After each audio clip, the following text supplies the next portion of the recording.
Daniel Haqiqatjou has a complaint. Sure, Islam imposes a death penalty for leaving it. Yes, there are criminal punishments.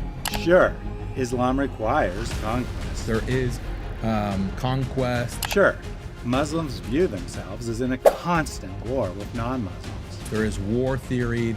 But that's only 5% of Islam.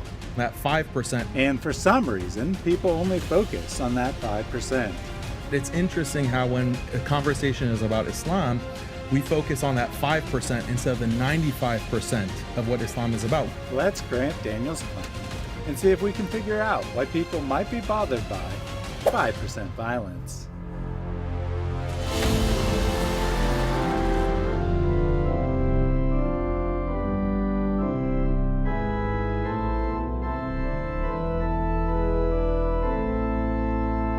Mary, I believe that you wanted to start us off by explaining how we get to 5% violence in Islam.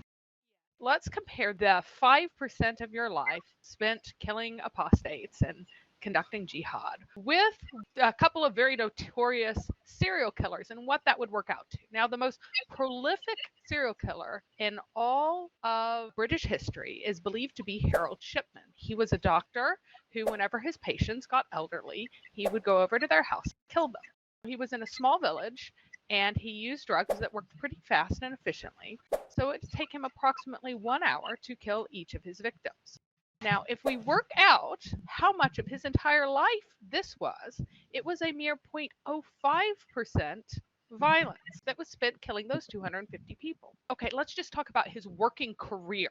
How much of his career was spent in violence killing people? Well, you get 0.52%.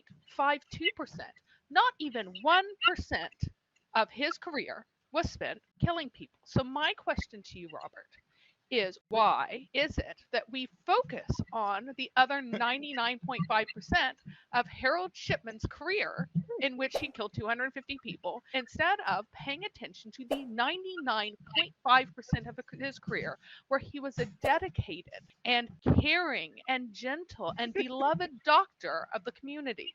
So do you have any idea? Because this is clearly double standards according to Daniel. I want to commend you for your comparison. That's extraordinarily clever. That's very good.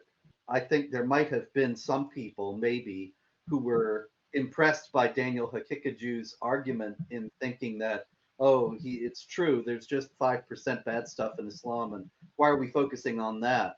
And so you've really brought this into sharp relief. Daniel Haqiqatjou, in his argument, was actually echoing the arguments of people who say things like, well, Hitler was awfully good to his dog. He loved his German Shepherd, and he was gentle and sweet and kind to his dog. And so how can you say that he was this terrible person just because he was responsible for the murders of over 6 million people? Clearly, that's emphasizing the wrong thing. That's only a small part of Hitler's life. And so Daniel Haqiqatjou would want to divert our attention away from killing in Islam, obviously because he wants to lull Westerners into complacency regarding the nature of Islam so that there's no resistance as Islam advances in the West. When, as Rashid on the show quite correctly observed, if I had a glass of water and I told you, here's some pure, clear, cool water, and you're thirsty and you need the refreshment, drink up, but it's only 5% poison. Would you drink it? Daniel Haqiqatjou is exposed in this sense in trying to divert attention away from what we need to be paying attention to the most. Because if you really did have a glass of water that was poisoned, it wouldn't matter that the rest of it was pure and clear and wonderful. It matters that there's poison in it, and it matters that there's poison in Islam. And as we know, nothing can make water unclean. So Muslims should be fine with drinking that 5% poison water. And Houston made a similar comment. He said, eat up, Habibi. Only 5% of these jelly beans are poison. That's it. Don't worry about the other 95%. Just take your chances and, and have a few. Harold Shipman was highly admired in his society. That means that he should be judged on the 99.5% of his life in which he was beloved of the community and a pillar of the community. that everyone trusted and cared for in his small town. Let's take it down from this true pillar of the community to Jeffrey Dahmer. Now, he did not have a bad reputation either. He was gainfully employed for most of his life. He was self-supporting for most of his life. He had a few periods of unemployment, but overall, he was a net contributor to society, except for the small detail that he slaughtered and cannibalized 17 people. Because of his position in society, it took him much longer to deal with each individual because he had to hunt them, dispose of their body, everything else. So let's say it took him the equivalent of 2 working weeks for every person that he disposed of. Even that would still run us at 0.45% violence for his entire lifetime, because obviously he wasn't doing this during his working hours. So it wouldn't be fair to put this into his professional time. This is his hobby, not part of his profession, unlike Harold Shipman.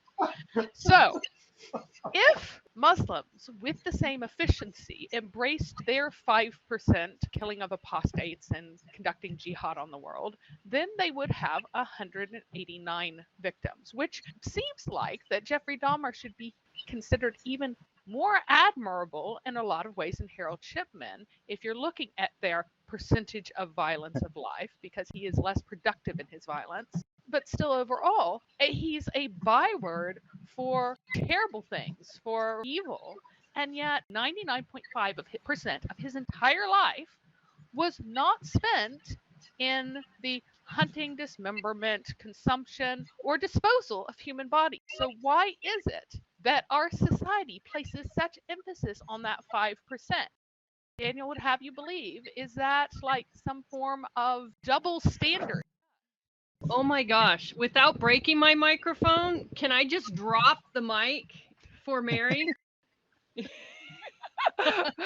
I'm like, and it's finished. I have nothing to add. If Muslims carried this out, they'd only average 189 victims each over their lifetimes. I mean, that's barely any, right? The world would be such a wonderful place if everyone only killed 189 people. So, that 5% matters a lot. Still, let's go ahead and figure out the other 95%. Check out this link for an all-star panel and eye-opening calculations of what all makes up the religion of peace.